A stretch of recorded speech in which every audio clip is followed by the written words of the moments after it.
আজকের রেসিপি বাচ্চা থেকে বড় সবার পছন্দের চিকেন বিরিয়ানি।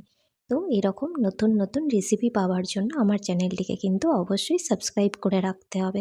তো দেখে নেওয়া যাক রেসিপিটা। প্রথমেই আমি এখানে চিকেনটাকে ম্যারিনেট করে নেব। তার জন্য হলুদ গুঁড়ো, লঙ্কা গুঁড়ো, জিরে গুঁড়ো, মরিচ গুঁড়ো, ধনে গুঁড়ো, ভিনিগার, টক দই, আদা রসুন বাটা সব কিছু দিয়ে ভালো করে ম্যারিনেট করে 30 থেকে 45 মিনিট এটা আমি রেখে দেব। এবার আমি পেঁয়াজ বেরেস্তাটা করে নেব। পেঁয়াজটা হালকা ব্রাউন কালার এলেই তুলে রাখবো, খুব বেশি এটাকে ভাজার দরকার নেই। এবার আমি বিরিয়ানির আলু কেটেই নিয়েছি, সেটাকে হালকা একটা কাঠি দিয়ে জাস্ট একটা ছোট ছোট ফুটো করে নেব যাতে তেল মশলাটা অ্যাবসর্ব করে। তো এখানে আলুগুলো সেদ্ধ বসিয়ে দেব নুন আর হলুদ দিয়ে।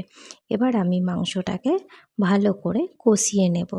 তো মাংসটা কষানো হয়ে গেলে এতে কিন্তু কোনো রকম জল অ্যাড করবেন না, দেখবেন কিছুক্ষণ রেখে দেবেন। কষানো হয়ে গেলে মাংস থেকে যে জলটা বেরোবে তাতেই কিন্তু মাংসটা সেদ্ধ হয়ে যাবে।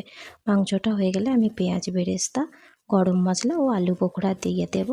রেডি। মাংস কষানোর পর যে তেলটা বেরিয়েছে, যেটাকে আপনারা অনেকেই ফ্লেভার অয়েল বলেন, তো এটা আমি তুলে রাখবো। এটা আমি বিরিয়ানির সময় দেব, কারণ এটাতেই আসল স্বাদ ও বিরিয়ানির রঙটা কিন্তু হবে। আমি কোনো রকম ফুড কালার ব্যবহার করি না।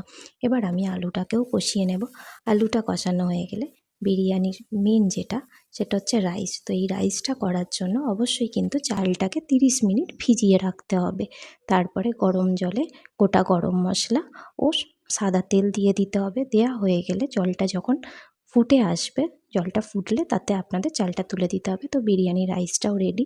এবার আমি কি করব, বিরিয়ানি করার জন্য যে পাত্রটা নিয়েছি তাতে ভালো করে ঘি মাখিয়ে নেব। মাখানো হয়ে গেলে আমি ঠিক ওই পাত্রে মাঝ বরাবর দুটো ভাগ করে নেব। একটা পাটে আমি চিকেনগুলো দেব, অন্য পাটে আমি আলুগুলো দিয়েছি। আপনারা ওইভাবেই সাজাবেন। তো তারপর আমি এবার রাইসটা দিয়ে দেব।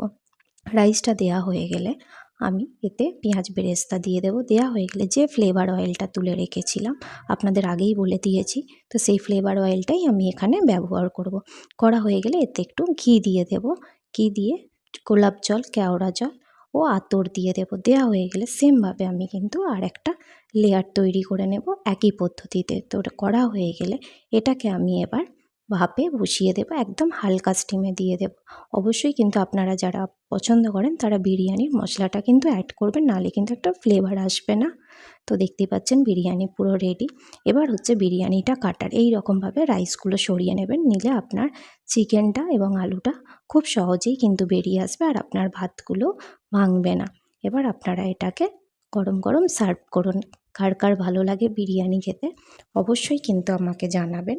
আপনারাও বাড়িতে ট্রাই করবেন। ভালো লাগলে আমার চ্যানেলটি সাবস্ক্রাইব করবেন। Thank you.